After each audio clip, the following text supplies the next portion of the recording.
Jaz upam, da ste dobili ogromno informacij, napotkov in vsega, kar rabimo vedeti za res tisto preživetje, ki so vedeli že naši predniki, ampak je cona obdobja pač to malo zameglila.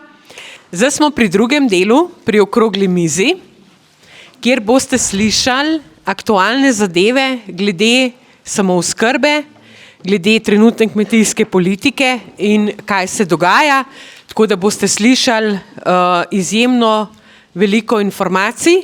Bomo mogli skoncentrirati, ker imamo uradni del do 12:30, ampak očitno ga bomo malo potegnili. No? Tako da, evo, predajam besedo Ireni, ki bo vodila ta drugi del. Lepo pozdravljeni. Osti jarej, bodi mlad pomlajen, bodi močan, Slovenec, Slovenka, kjerkoli si, tvoj temelj, to je tvoja osnova, od tu izhajaš. To so rekli naši predniki in tega se zavedamo tudi mi, kaj ne? Zato smo tukaj in to bomo tudi danes v praksi pokazali, da smo odvisni od svojega razuma, od svojega srca, od svojih rok in nog in medsebojnega sodelovanja. Nazadnje bo samo to štelo. Gre namreč za to, da zdaj, vsi, ki spremljate tale gibanja in vse tele zadeve, prišel je čas, ko moramo jasno in glasno povedati, da se vsak izmed nas mora vprašati, na koliko odstotkov ali kakšen delček bo za nas poskrbela država in koliko bomo se zmogli zorganizirati sami. Da bomo pogovarjali se, kot pravi Rajko, ne samo o samooskrbi in tudi o sooskrbi. To mi je zelo všeč, ne? Ker če dejansko mi smo samooskrbni in če bomo samo zakopavali vse tisto, kar imamo, ne? Dejansko bo to zelo težko, ne?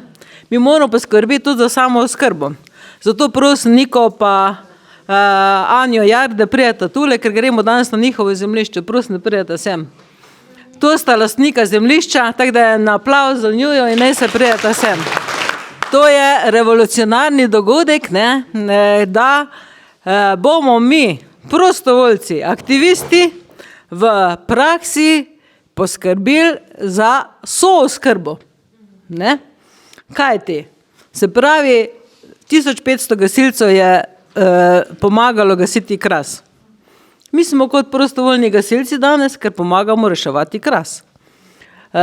Nik in Anja sta dala zemljišče v uporabo za širšo dobro, ampak to je ni njihovem zemljišču, ne? In dejansko bomo soustvarjali za prihodnje in sedanje rodove. Kaj bomo naredili? Ne bomo sadili samo hrastov, ne? Sadili bomo sadna drevesa, užitna drevesa, zdravilne rastline, žitnice in rastline odporne na sušo. To bom povedala kasneje. Gre namreč za to, da tudi če bo kdo izmed nas, potem ko bo žajbelj rasto, ko bo kakšna divja češnja tam, ko bo kakšna breskva, ko bo kakšen oreh, ga ne boste spodila, ne, Anja? Ne boste, ne? No, se pravi, bomo poskrbeli za sooskrbo, ne? In dejansko mi moramo tako gledati, ne, kaj lahko naredimo vsak zase, drug za drugega in vsi skupaj, ne? Jaz mislim, da je to en tak pravi revolucionarni prvi pristop, ki se ga bomo mi danes lotili in tudi že sedaj vabljeni, mi bomo v Ekoci, pa Sanja, pa Fanči, pa določeni aktivisti, smo že leta 2012 zagnali Oskrbimo Slovenijo štafeta semen. To smo zelo dolgo delali, vi veste, da so že po celi Sloveniji izmenjevalnice, semen, znanja in dobrin, no in potem smo zadevo tako zapeljali, da smo zbirali semena avtohtona, potem smo jih dajali vsako leto slovesno Kmetijskemu inštitutu, ki je Slovenska genska banka, no in potem smo šli čez 5 let pogledati, kje so tista semena in lej ga zlomka, tako kot smo jih dali, so tam postala, sicer so jih dali v kozarčke, vmes so delali velike grafe, kako so fino sodeluje z nevladnimi organizacijami, pa zbirajo genski material, ampak iz tistega ni nič ratalo. Nič. Mi pa smo imeli tam iz škofjeloških hribov 50 let staro seme, namesto da bi ga razmnožili, niso ga razmnožili, da bi ratala nova sorta semen. No in takrat smo se mi odločili, da ne bomo se več šli, pa podpirali tega. Enaka zadeva, tako mislim, če kaj poznate Nojetovo barko v Avstriji. Super zgleda, ne, zadeva, 5000 semen imajo, tudi veliko slovenskih je, ampak ko jih vprašaš, ne, zbirajo genske materijale, tudi do nas so prišli, če bi zbirali genske materijale, tudi nam bi plačali nekaj za to, ampak to je eko Monsanto, oprostite, v navednicah, ne. Ker tam, ko je dala sosedova Micka tisti fižol, ne, stare sorte, ga potem tudi, če ga oni žlahtnijo, potem postane avstrijsko seme, pod njihovo blagovno znamko. Tudi mi smo se borili 2 leta skupaj z nevladniki za to, da je obstal seminarski center v slovenskih rokah na Ptuju. 2 leta. Vsak ponedeljek sem pisala na ministrstvo, novinari so pomagali in tako naprej. Sanja je pomagala, vsi živi, ampak smo uspeli.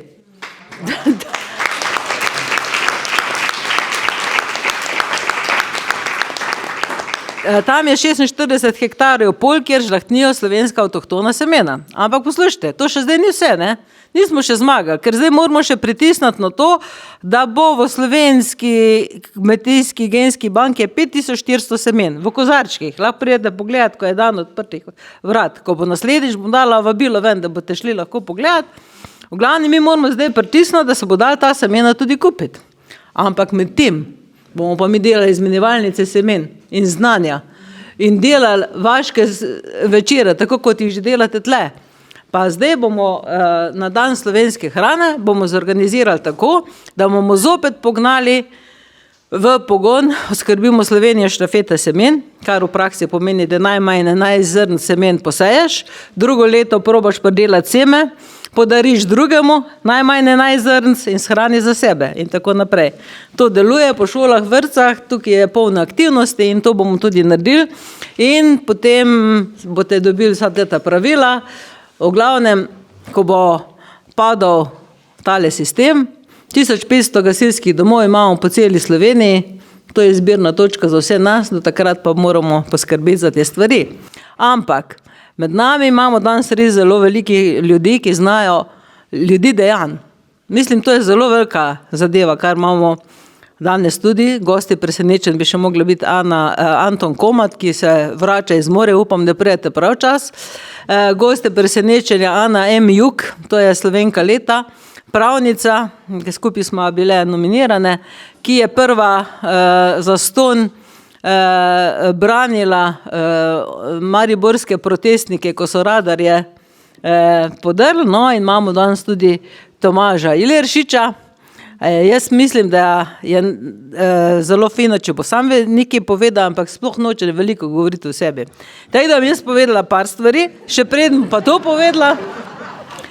Ne boš se vadil. Ne boš, ne? Te prvo vam bom še to. Profesor dr. Franc Pohleven, poznate ga, iz biotehnične fakultete. Ta je gospod, ki vodi čar lesa. Edini, ki se pošteno bori za slovenske gozdove v Sloveniji, poučuje mladostnike, tudi razstave dela in se res na tak način. In bi bil tudi prišel, če ne bi imeli ne družinske zadeve.